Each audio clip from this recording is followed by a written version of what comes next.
You are listening to PastThink.com audiobook. Please like and subscribe, thank you. Chapter 26. A conversation on Wasp Waste Bridge is a cover for communication of a different kind. And a soliloquy overhead in the Naiad's house reveals unsuspected depths of feeling. By the time the 33 days' convalescence had ended, not only were Bao Yu's health and strength completely restored, but even the burn marks on his face had vanished, and he was allowed to move back into the garden. It may be recalled that when Bao Yu's sickness was at its height, it had been found necessary to call in Cao Xueqin with a number of pages under his command to take turns in watching over him. Crimson was there too at that time, having been brought in with the other maids from his apartment. During those few days she and Cao Xueqin therefore had ample opportunity of seeing each other, and a certain familiarity began to grow up between them. Crimson noticed that Cao Xueqin was often to be seen sporting a handkerchief very much like the one she had lost. She nearly asked him about it, but in the end was too shy. Then, after the monk's visit, the presence of the menfolk was no longer required and Cao Xueqin went back to his tree planting.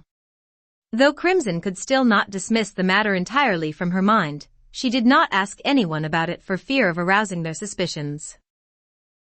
A day or two after their return to Green Delights, Crimson was sitting in her room, still brooding over this handkerchief business, when a voice outside the window inquired whether she was in. Peeping through an eyelid in the casement she recognized Melilot, a little maid who belonged to the same apartment as herself. "Yes, I'm in," she said. "Come inside."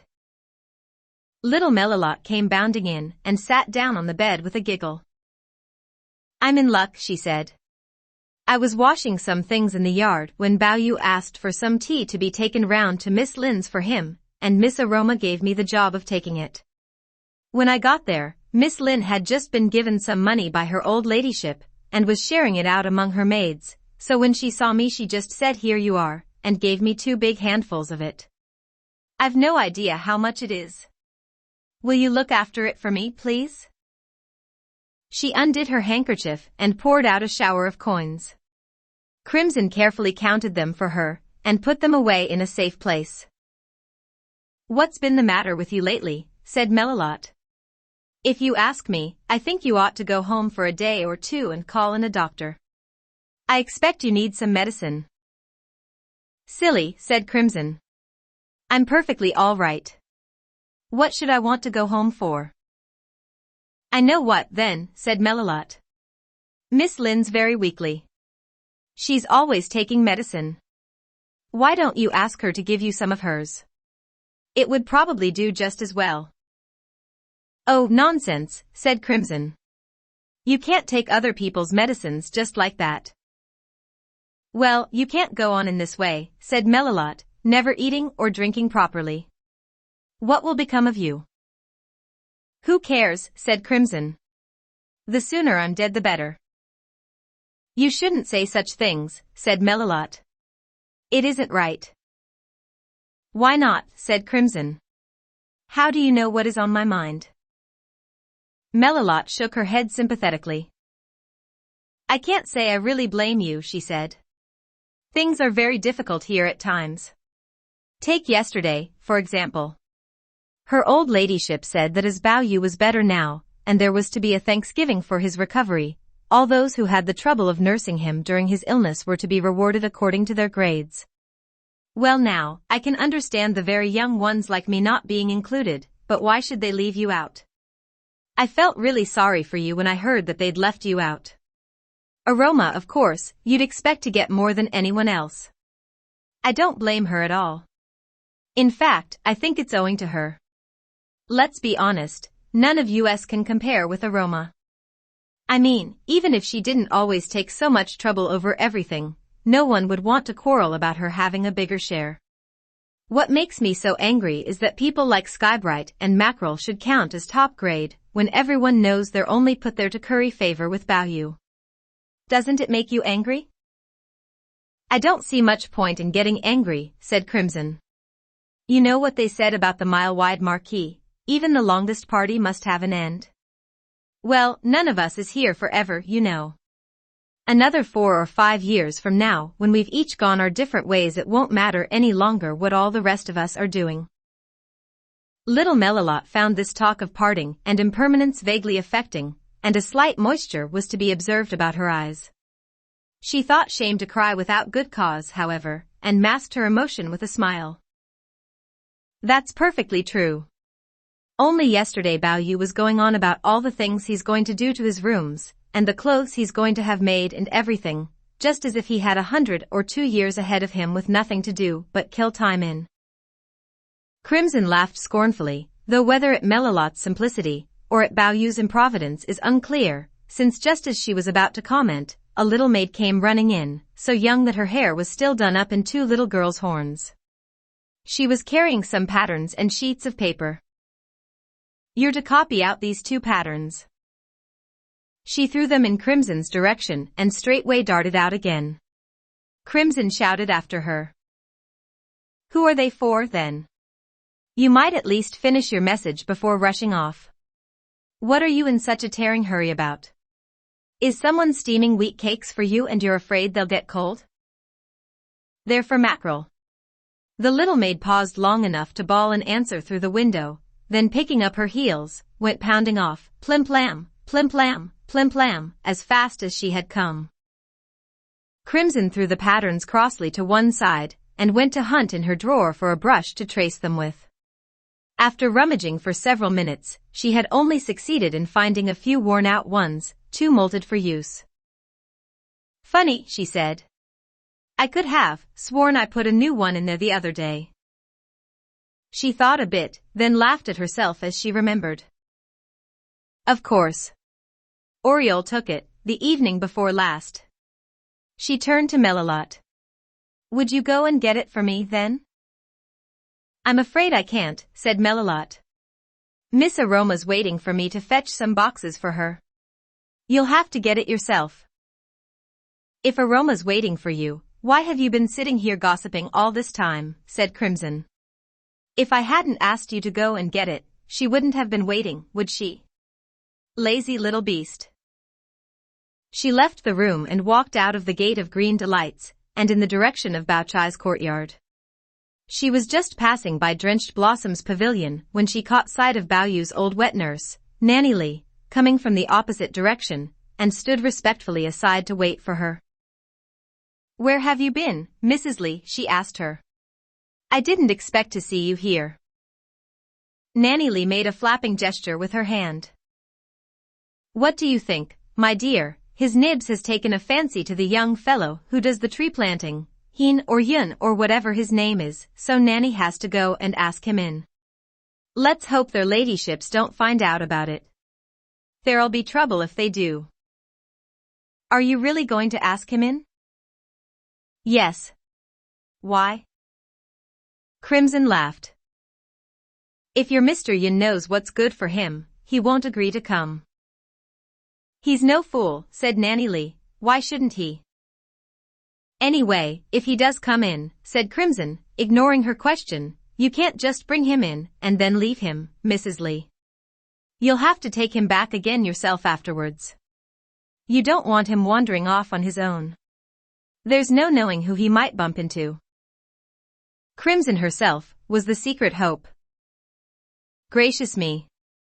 I haven't got that much spare time, said Nanny Li. All I've done is just to tell him that he's got to come. I'll send someone else to fetch him, and when I get back presently, one of the girls, or one of the older women, maybe. She hobbled off on her stick, leaving Crimson standing there in a muse, her mission to fetch the tracing brush momentarily forgotten. She was still standing there a minute or two later when a little maid came along, who, seeing that it was Crimson, asked her what she was doing there. Crimson looked up. It was Trinket, another of the maids from Green Delights. Where are you going? Crimson asked her. I've been sent to fetch Mr. Yun, said Trinket. I have to bring him inside to meet Master Bao. She ran off on her way.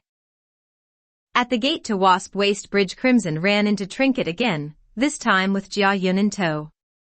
His eyes sought Crimson's, and hers, as she made pretense of conversing with Trinket, sought his. Their two pairs of eyes met and briefly skirmished, then Crimson felt herself blushing, and turning away abruptly, she made off for Allspice Court. Our narrative now follows Jia Yun and Trinket along the winding pathway to the House of Green Delights. Soon they were at the courtyard gate and Jia Yun waited outside, while she went in to announce his arrival. She returned presently to lead him inside. There were a few scattered rocks in the courtyard, and some clumps of jade-green plantain. Two storks stood in the shadow of a pine tree, preening themselves with their long bills. The gallery surrounding the courtyard was hung with cages of unusual design in which perched or fluttered a wide variety of birds, some of them gay-plumaged exotic ones. Above the steps was a little 5-frame penthouse building with a glimpse of delicately carved partitions visible through the open doorway, above which a horizontal board hung, inscribed with the words, "Crimson Joys and Green Delights." So that's why it's called the House of Green Delights, Jia Yun told himself. The name is taken from the inscription. A laughing voice addressed him from behind one of the silk gauze casements. "Come on in. It must be 2 or 3 months since I first forgot our appointment." Jia Yun recognized the voice as Bao Yu's and hurried up the steps inside. He looked about him, dazzled by the brilliance of gold and semi-precious inlay work, and the richness of the ornaments and furnishings, but unable to see Bao Yu in the midst of it all. To the left of him was a full-length mirror from behind which 2 girls now emerged, both about 15 or 16 years old, and of much the same build and height. They addressed him by name and asked him to come inside. Slightly overawed, he muttered something in reply and hurried after them, not daring to take more than a furtive glance at them from the corner of his eye. They ushered him into a tent-like summer cabinet of green net, whose principal furniture was a tiny lacquered bed with crimson hangings heavily patterned in gold. On this Bao Yu, wearing everyday clothes and a pair of bedroom slippers, was reclining, book in hand. He threw the book down as Jia Yun entered and rose to his feet, with a welcoming smile. Jia Yun swiftly dropped knee and hand to floor in greeting. Bidden to sit, he modestly placed himself on a bedside chair. "After I invited you round to my study that day," said Bao Yu, "a whole lot of things seemed to happen one after the other, and I'm afraid I quite forgot about your visit." Jia Yun returned his smile. "Let's just say that it wasn't my luck to see you then. But you have been ill since then, Uncle Bao. Are you quite better now?" "Quite better, thank you. I hear you've been very busy these last few days." "That's as it should be," said Jia Yun. "But I'm glad you are better, Uncle. That's a piece of good fortune for all of us." As they chatted, a maid came in with some tea. Jia Yun was talking to Bao Yu as she approached, but his eyes were on her.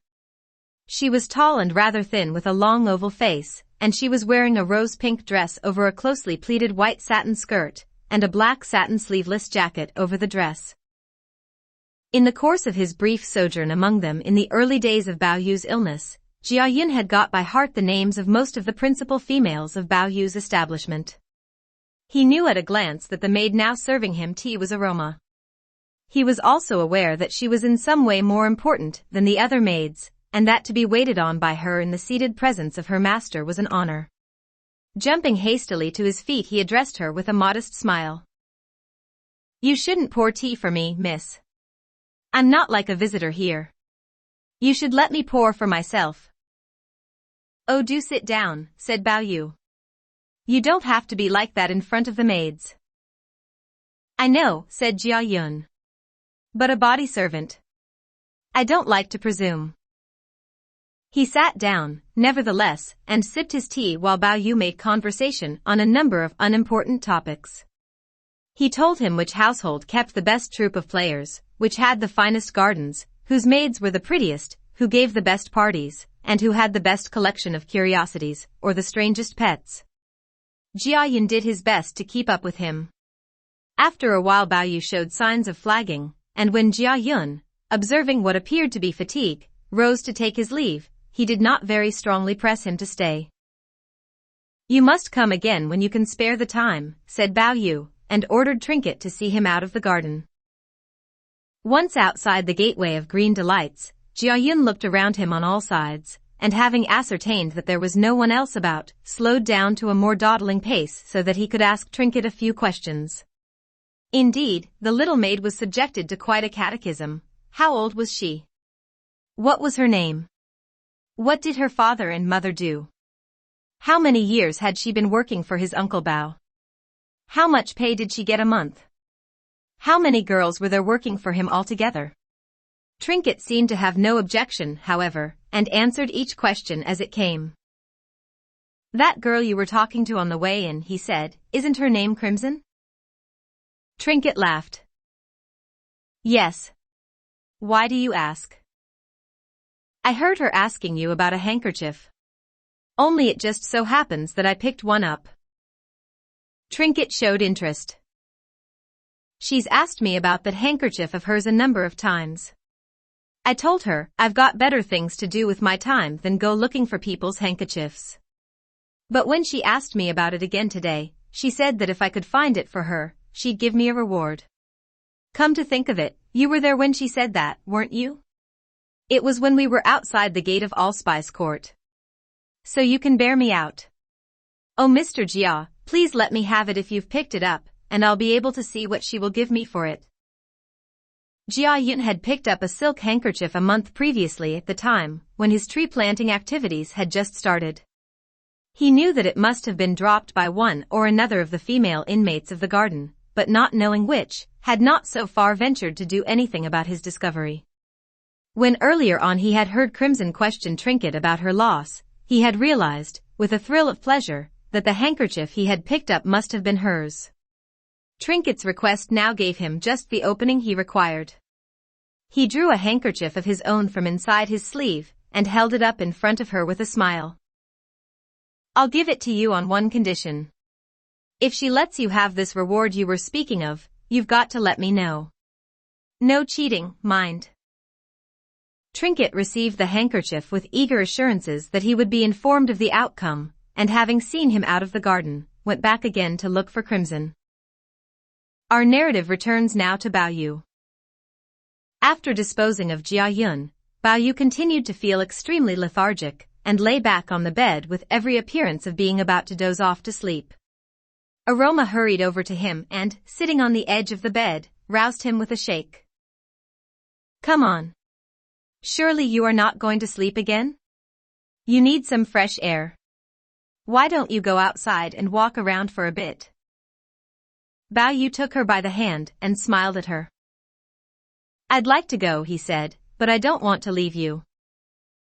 Silly, said Aroma with a laugh. Don't say what you don't mean. She hoiked him to his feet. Well, where am I going to go then, said Bao Yu. I just feel so bored. Never mind where, just go out, said Aroma. If you stay moping indoors like this, you'll get even more bored. Bao Yu followed her advice, albeit half-heartedly, and went out into the courtyard. After visiting the cages in the gallery, and playing for a bit with the birds, he ambled out of the courtyard into the garden, and along the bank of drenched blossoms stream, pausing for a while to look at the goldfish in the water. As he did so, a pair of fawns came running like the wind from the hillside opposite. Bao Yu was puzzled. There seemed to be no reason for their mysterious terror. But just then little Jialan came running down the same slope after them, a tiny bao clutched in his hand. Seeing his uncle ahead of him, he stood politely to attention and greeted him cheerfully. Hello, uncle. I didn't know you were at home. I thought you'd gone out. Mischievous little blighter, aren't you, said Bao Yu. What do you want to go shooting them for, poor little things? I've got no reading to do today, said Jialan, and I don't like to hang about doing nothing, so I thought I'd practice my archery and equitation. Goodness. You'd better not waste time jawing, then, said Bao Yu, and left the young toxopholite to his pursuits. Moving on, without much thinking where he was going, he came presently to the gate of a courtyard. Denser than feathers on the phoenix tail. The stirred leaves murmured with a pent dragon's moan. The multitudinous bamboos and the board above the gate confirmed that his feet had, without conscious direction, carried him to the Naiad's house. Of their own accord they now carried him through the gateway, and into the courtyard. The house seemed silent and deserted, its bamboo door blind hanging unrolled to the ground, but as he approached the window, he detected a faint sweetness in the air, traceable to a thin curl of incense smoke which drifted out through the green gauze of the casement. He pressed his face to the gauze, but before his eyes could distinguish anything, his ear became aware of a long, languorous sigh and the sound of a voice speaking. Each day in a drowsy waking dream of love. Bao Yu felt a sudden yearning for the speaker. He could see her now. It was Dai Yu, of course, lying on her bed, stretching herself and yawning luxuriously. He laughed. Why each day in a drowsy waking dream of love? He asked through the window. The words were from his beloved western chamber. Then going to the doorway he lifted up the door blind and walked into the room. Dai Yu realized that she had been caught off her guard. She covered her burning face with her sleeve and turning over towards the wall, pretended to be asleep.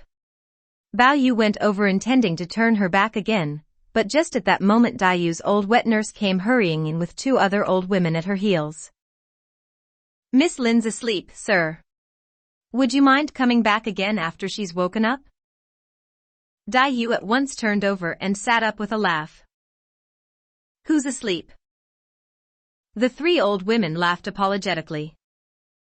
Sorry, miss. We thought you were asleep. Nightingale. Come inside now.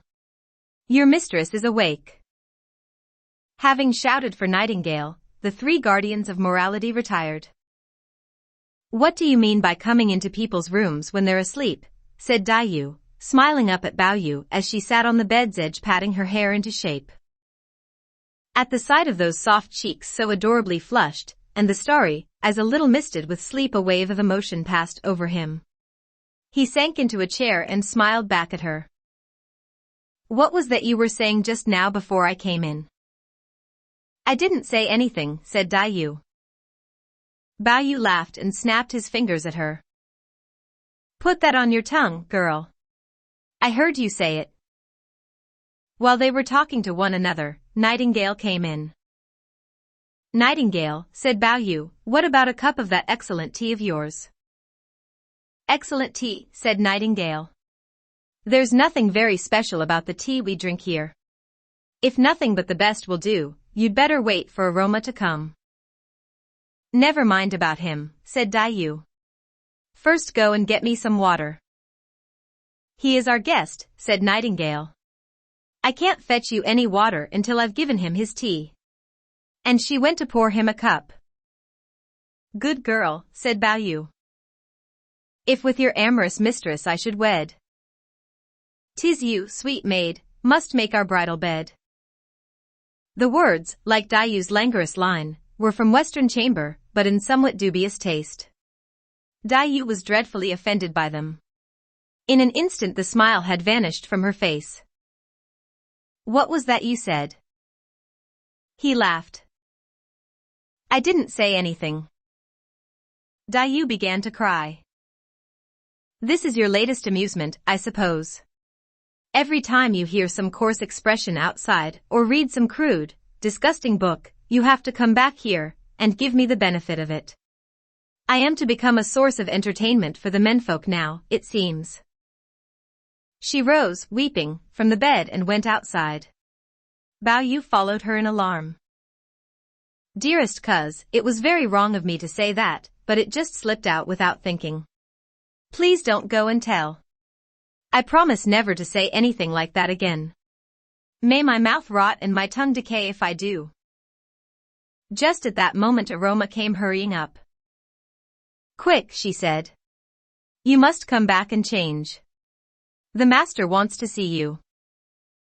The descent of this thunderbolt drove all else from his mind, and he rushed off in a panic. As soon as he had changed, he hurried out of the garden. Tea Leaf was waiting for him outside the inner gate. I suppose you don't know what he wants to see me about? Bao Yu asked him. I should hurry up, if I were you, said Tea Leaf. All I know is that he wants to see you. You'll find out why soon enough when you get there. He hustled him along as he spoke. They had passed round the main hall, Bao Yu still in a state of fluttering apprehensiveness, when there was a loud guffaw from a corner of the wall. It was Xueqin, clapping his hands and stamping his feet in mirth. Ho! Ho! Ho! You'd never have come this quickly if you hadn't been told that Uncle wanted you. Tea Leaf, also laughing, fell on his knees. Bao Yu stood there looking puzzled. It was some moments before it dawned on him that he had been hoaxed. Xueqin was by this time being apologetic, bowing repeatedly and pumping his hands to show how sorry he was. Don't blame the lad, he said. It wasn't his fault. I talked him into it. Bao Yu saw that he could do nothing, and might as well accept with a good grace. I don't mind being made a fool of, he said, but I think it was going a bit far to bring my father into it. I think perhaps I'd better tell Aunt Xue and see what she thinks about it all. Now look here, old chap, said Xueqin, getting agitated, it was only because I wanted to fetch you out a bit quicker. I admit it was very wrong of me to make free with your parent, but after all, you've only got to mention my father next time you want to fool me, and we'll be quits. Ayo, said Bao Yu. Worse and worse. He turned to Tea Leaf, treacherous little beast. What are you still kneeling for? Tea Leaf kowtowed and rose to his feet. Look, said Xueqin. I wouldn't have troubled you otherwise, only it's my birthday on the 3rd of next month and Old Hu and Old Cheng, and a couple of the others, I don't know where they got them from but they've given me a piece of fresh lotus root, ever so crisp and crunchy, as thick as that, look, and as long as that. A huge great melon, look, as big as that. A freshly caught sturgeon as big as that. And a Cyprus smoked Siamese sucking pig as big as that came in the tribute from Siam. Don't you think it was clever of them to get me those things? Maybe not so much the sturgeon and the sucking pig. They're just expensive. But where would you go to get a piece of lotus root, or a melon like that? However did they get them to grow so big? I've given some of the stuff to Mother, and while I was about it I sent some round to your grandmother and Auntie Wang, but I've still got a lot left over. I can't eat it all myself, it would be unlucky. But apart from me, the only person I can think of who is worthy to eat a present like this is you. That's why I came over specially to invite you. And we're lucky, because we've got a little chap who sings coming round as well. So you and I will be able to sit down and make a day of it, eh? Really enjoy ourselves. Xueqin, still talking, conducted Bao Yu to his study, where Zhang Guang, Cheng Rixing, Hu Xilai and Dan Pingren, the 4 donors of the feast, and the young singer he had mentioned were already waiting. They rose to welcome Bao Yu as he entered. When the bowings and courtesies were over and tea had been taken, Xueqin called for his servants to lay. A tremendous bustle ensued, which seemed to go on for quite a long time before everything was finally ready, and the diners were able to take their places at the table.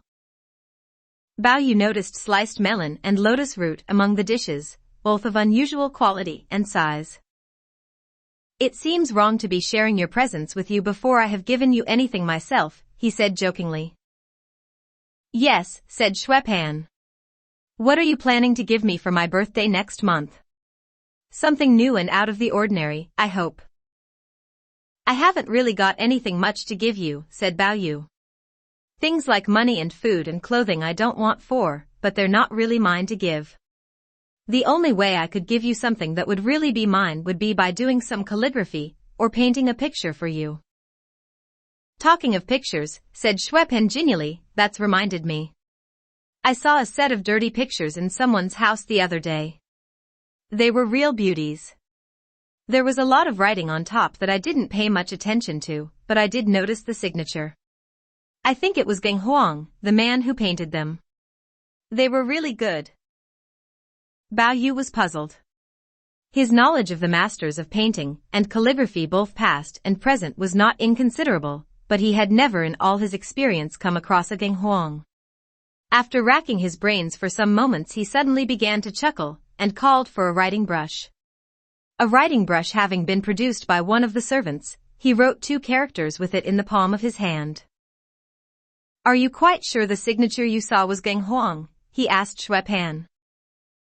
What do you mean? Said Xueqin. Of course I'm sure. Bao Yu opened his hand and held it up for Xueqin to see. You sure it wasn't these two characters? They are quite similar. The others crowded round to look. They all laughed when they saw what he had written. Yes, it must have been Tang Yin. Mr. Xue couldn't have been seeing straight that day. Ha. Ha. Ha. Xueqin realized that he had made a fool of himself, but passed it off with an embarrassed laugh. Oh, Tan Kin or Wan Kin, he said, what difference does it make, anyway?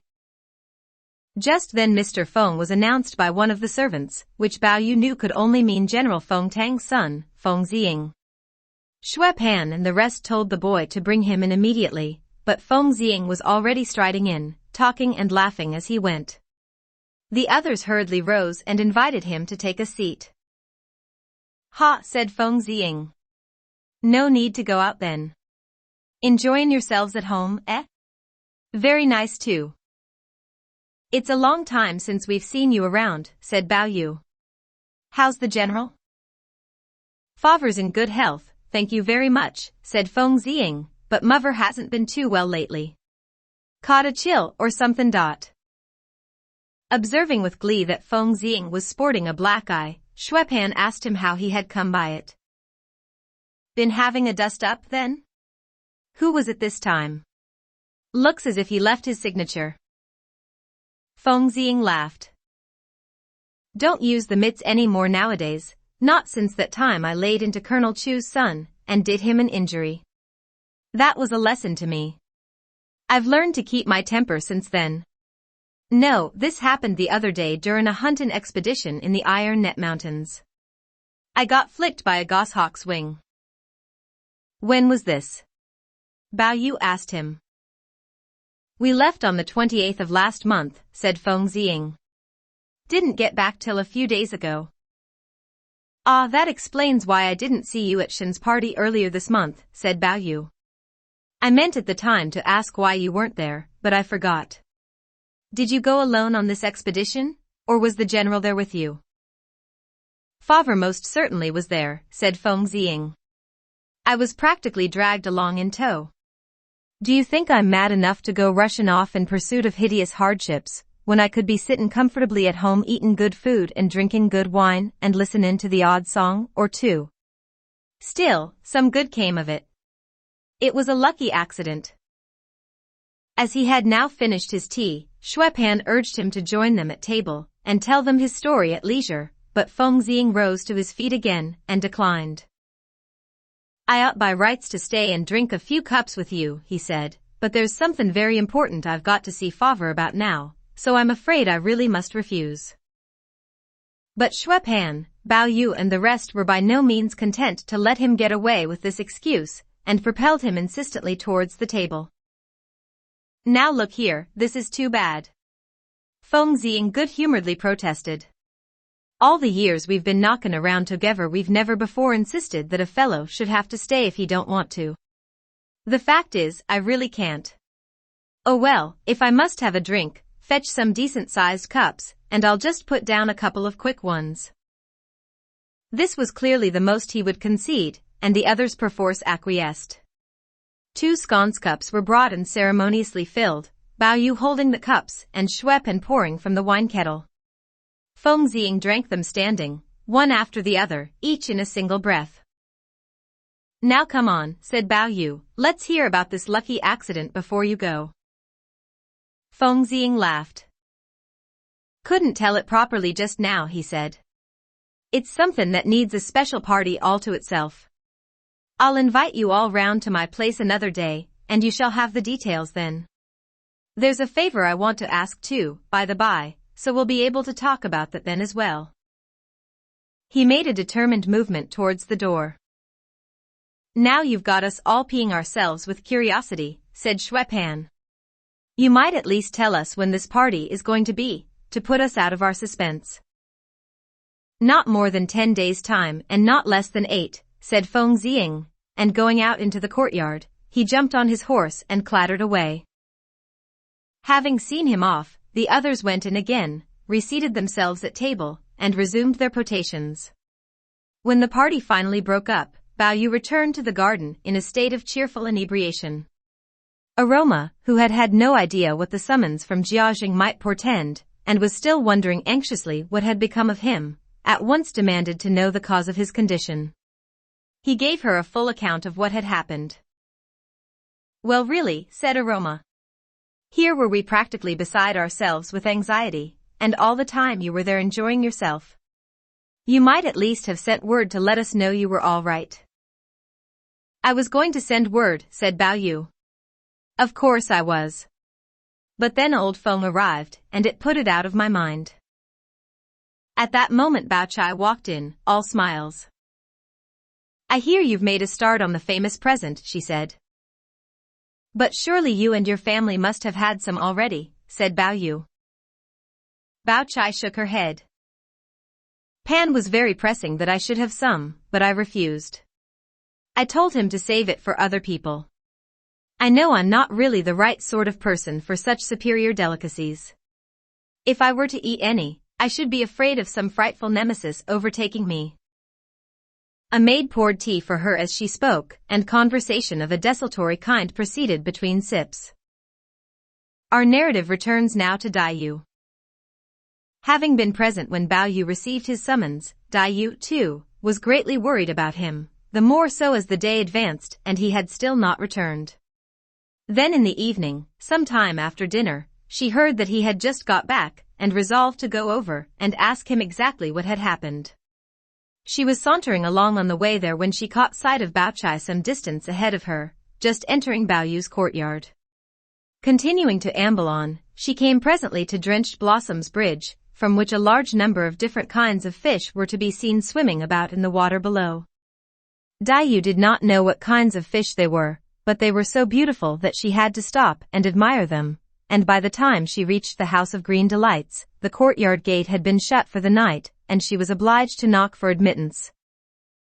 Now it so happened that Skybright had just been having a quarrel with Emerald, and being thoroughly out of temper, was venting some of her ill humor on the lately arrived Bao Chai, complaining sotto voce behind her back about people who were always inventing excuses to come dropping in, and who kept other people staying up half the night, when they would like to be in bed. A knock at the gate coming in the midst of these resentful mutterings was enough to make her really angry. "They've all gone to bed," she shouted, not even bothering to inquire who the caller was. "Come again tomorrow." Dai Yu was aware that Bao Yu's maids often played tricks on one another, and it occurred to her that the girl in the courtyard, not recognizing her voice, might have mistaken her for another maid and be keeping her locked out for a joke. She therefore called out again, this time somewhat louder than before. "Come on. Open up, please. It's me." Unfortunately, Skybright had still not recognized the voice. "I don't care who you are," she replied bad-temperedly. "Master Bao's orders are that I'm not to let anyone in." Dumbfounded by her insolence, Dai Yu stood outside the gate in silence. She could not, however much she felt like it, give vent to her anger in noisy expostulation. "Although they are always telling me to treat my uncle's house as my own," she reflected, "I am still really an outsider. And now that mother and father are both dead, and I am on my own, to make a fuss about a thing like this when I am living in someone else's house could only lead to further unpleasantness." A big tear coursed, unregarded, down her cheek. She was still standing there irresolute, unable to decide whether to go or stay, when a sudden volley of talk and laughter reached her from inside. It resolved itself, as she listened attentively, into the voices of Bao Yu and Bao Chai. An even bitterer sense of chagrin took possession of her. Suddenly, as she hunted in her mind for some possible reason for her exclusion, she remembered the events of the morning, and concluded that Bao Yu must think she had told on him to his parents, and was punishing her for her betrayal. "But I would never betray you," she expostulated with him in her mind. "Why couldn't you have asked first, before letting your resentment carry you to such lengths? If you won't see me today, does that mean that from now on we are going to stop seeing each other altogether?" The more she thought about it, the more distressed she became. Chill was the green moss pearled with dew, and chill was the wind in the avenue. But Dayu, all unmindful of the unwholesome damp, had withdrawn into the shadow of a flowering fruit tree by the corner of the wall, and grieving now in real earnest, began to cry as though her heart would break. And as if nature herself were affected by the grief of so beautiful a creature, the crows who had been roosting in the trees round about flew up with a great commotion, and removed themselves to another part of the garden, unable to endure the sorrow of her weeping. Tears filled each flower and grief their hearts perturbed. And silly birds were from their nests disturbed. The author of the preceding couplet has given us a quatrain in much the same vein. Few in this world fair frowners looks surpassed. None matched her store of sweetness unexpressed. The first sob scarcely from her lips had passed, when blossoms fell and birds flew off distressed. As Dayu continued weeping there alone, the courtyard door suddenly opened with a loud creak, and someone came out. But in order to find out who it was, you will have to wait for the next volume. You are listening to PastThink.com audiobook. Please like and subscribe, thank you.